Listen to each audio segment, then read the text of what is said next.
On in Harrisonburg. We have reports confirmed that someone has been hit by a bus in the city. The reports are it's at Bluestone and Carrier Drive. We don't know the extent of the injuries.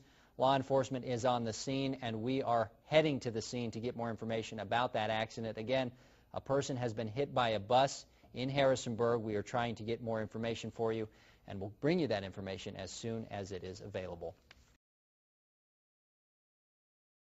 We have an update now on the breaking news we brought you at the top of the show. A person hit by a bus in Harrisonburg. Our Aubrey Urbanowitz is live at the scene. She's going to join us now here shortly with an update on that. Aubrey, are you with us?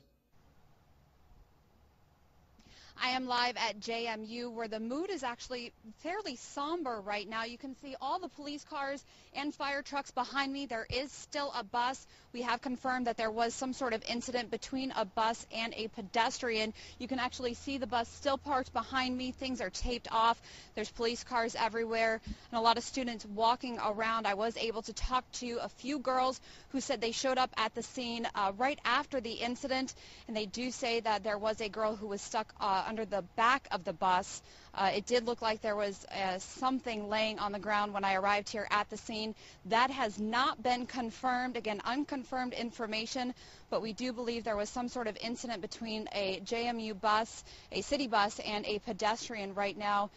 The mood very chaotic here right now, and you can see many people aren't exactly panicking. It doesn't look like anyone's injured. They're not rushing around.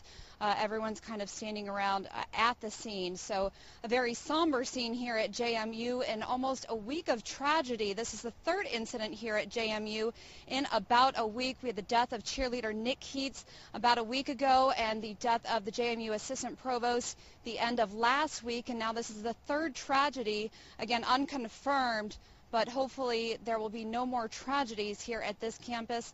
A very somber time right now at JMU. Reporting live at James Madison University, Aubrey Urbanowitz, WHSV News 3. Aubrey, thank you for that report, and we will check back with Aubrey and get more details about this story as those details are confirmed to us. Stay with us. Story this evening out of James Madison University. Tonight, WHSV now knows the name of the freshman student who was hit and killed by a bus less than 24 hours ago on campus. State police confirmed the victim is 18-year-old Jane Huang, who you see here. Tonight, we first want to break down for you the details on what led to this horrifying incident. Here's a look at the video from the crime scene from last night. The accident happened at the intersection of Bluestone and Carrier Drive around 10 o'clock last night. Authorities tell us a city bus is making a left-hand turn from Bluestone onto Carrier Drive with a green light. That's when Jane, who was wearing dark clothing at the time, walked into the side of the bus and was killed on impact.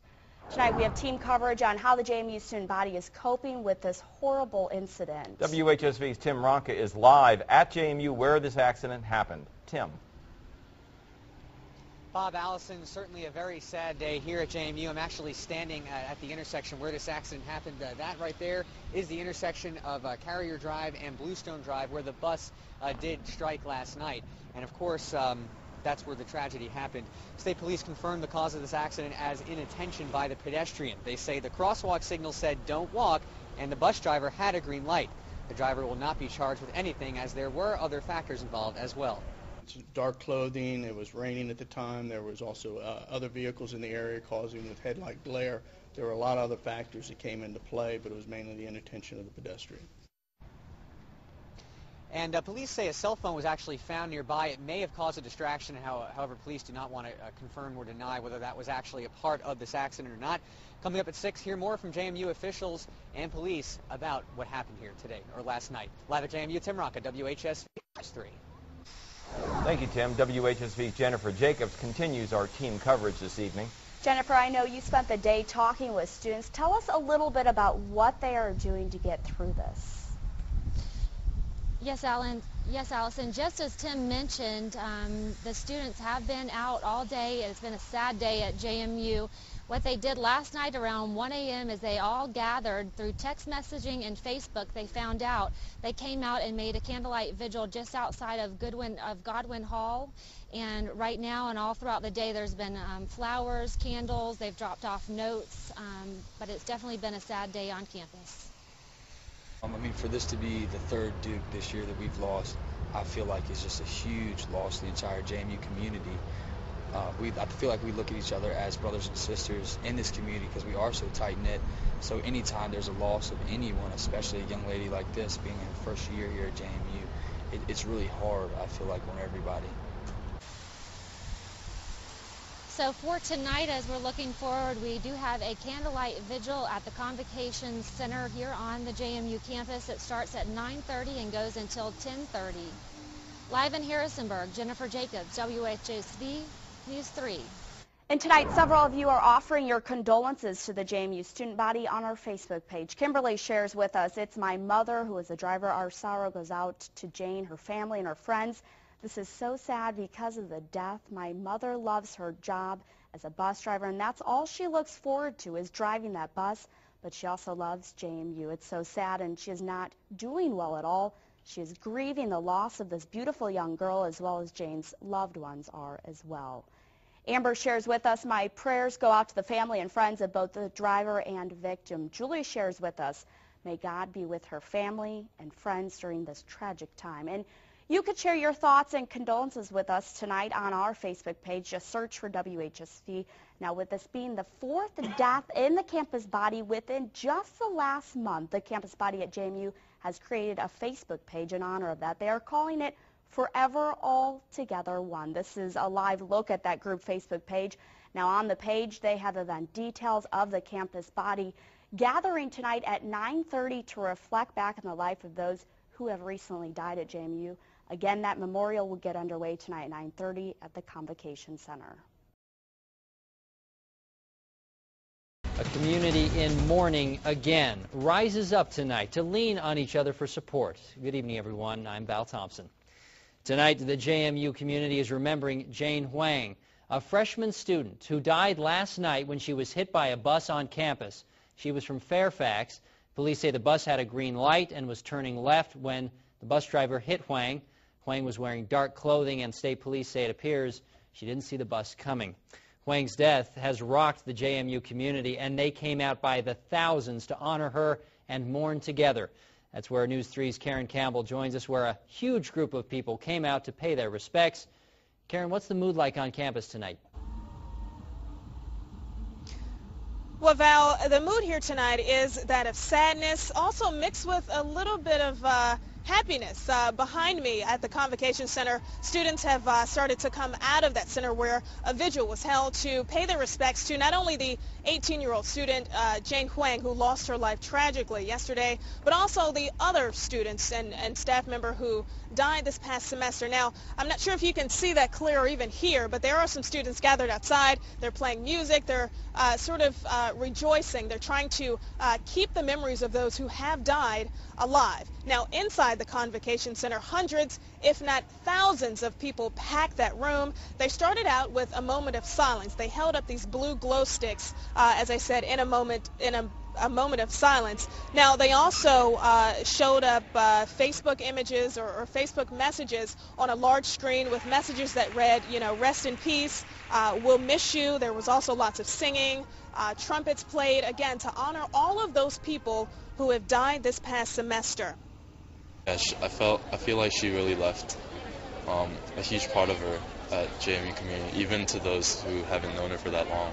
In presentations the other day, she just seemed real relaxed, living every day.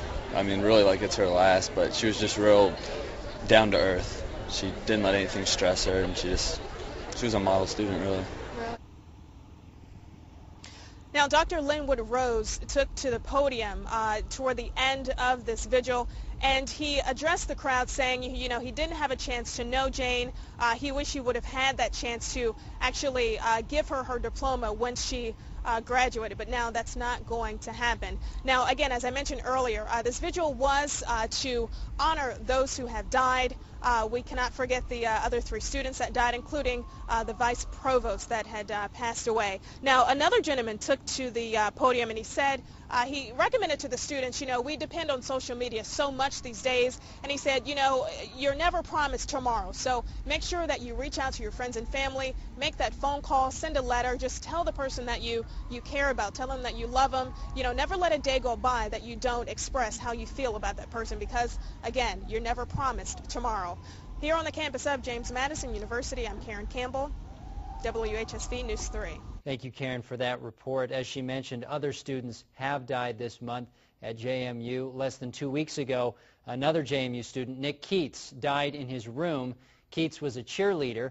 It's still unclear what caused his death, but a search warrant from Harrisonburg police says Keats had illegal drugs in his room the night he died. Keats died on November 5th, and police are waiting for autopsy results. But police say the night that Keats died, they smelled burnt marijuana in his room and tobacco and cigar remnants. The search warrant also says a plastic bag with a white pasty substance was found near a window. And the officer says Keats was on the ground with vomit coming out of his mouth when they responded. Keats' roommate called 911 to get medical help for him. And Keats' death prompted an outpouring of support at JMU as well. A memorial service held there just last week for him. Pictures and stories were shared there as well. He was remembered as an inspirational leader on the cheerleading team and someone that always was optimistic in the life of the party. Now, JMU students are also expressing their mourning with this memorial to Jane near the spot where she died. JMU spokesperson Don Egel says it's been a very difficult month, but the students are showing strength. I've been here 5 years and I've not seen this much in this short amount of time. When situations like this happen, the students they respond in an amazing way. And we saw that last night, we've seen it in past events, and we're seeing that again today. And so I think that the students pulling that together speaks well of this university. And JMU President Linwood Rose is calling for compassion. You saw him speaking at that vigil tonight. He also wrote a letter to faculty and staff today saying that they should follow the students' example. He wrote, "We should first reach out to those most immediately touched by the departure of a loved one and offer our support in coping with the loss. We should look for those in need and we should lend a hand. There's no best way to do this. Just make the effort your own way. It will be appreciated." And several of you are showing that support by posting condolences on our web channel and on our Facebook page. Linda Miller writes, "I'm so sorry for the family that lost a daughter." And Diana Stoltz says, "My prayers go out to her family and friends. Also prayers to the bus driver and her family as they too are suffering from this tragedy." In the wake of the recent death at JMU with the student being hit by a bus while crossing the street, some are raising concerns about pedestrian safety.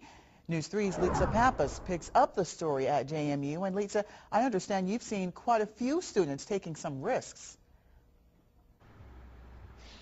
Just from being out here for about a half an hour earlier today, I saw at least 20 students running across Main Street without using these crosswalks over here. Now, Harrisonburg Police and Rockingham County Sheriff's Office say they don't have any jaywalking ordinances in the city or the surrounding county, but authorities say you should still try to use these crosswalks at major intersections like this. Some students say, on the other hand, that they just don't have enough time to come down here to use them.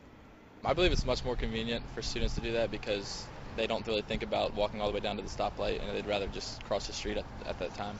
For many JMU students, it's all about convenience when crossing the street to make it to and from class. There is a tunnel like a couple feet away. I don't know why we don't use it.